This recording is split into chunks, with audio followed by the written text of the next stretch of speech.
Hello বন্ধুরা, আশা করি সবাই খুব ভালো আছো। নিয়ে চলে এলাম আমার আরেকটি মিনি ব্লগ। এই ব্লগে তোমাদের দেখাবো আমার গার্ডেনিংয়ের কিছু পার্ট নিয়ে। আমার শীতকালের গার্ডেনিংয়ের জন্য আমাদের নার্সারি থেকে নিয়ে এসেছিলাম কিছু গাছ, সেইগুলোকে এখন কাগজ থেকে খুলে রাখা হচ্ছে। এই হলো আমাদের নার্সারি থেকে আনা গাছগুলো, সেইগুলোই এখন একে একে আমি এই প্রতিটা টবে কিন্তু এখন রোপণ করব। টবে মাটি ভর্তি আগেই করে রেখেছিলাম এবং মাটি তৈরি নিয়ে তো আগে ভিডিও তোমাদেরকে দিয়েছি।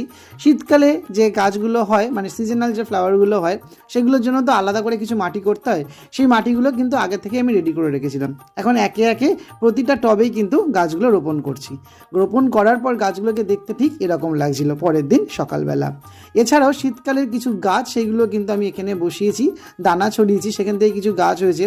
এই ধনিয়া পাতা, পেঁয়াজকালি, এছাড়া তো আরও কিছু গাছ তোমরা দেখেছো, পুঁই শাক, টমেটো গাছ, এদিকে আমার শিম গাছ, সেগুলো তো রয়েছে আমার কুঞ্জবনে। কেমন লাগলো আমার কুঞ্জবনের নতুন অতিথিদের তোমরা কিন্তু অবশ্যই কমেন্টে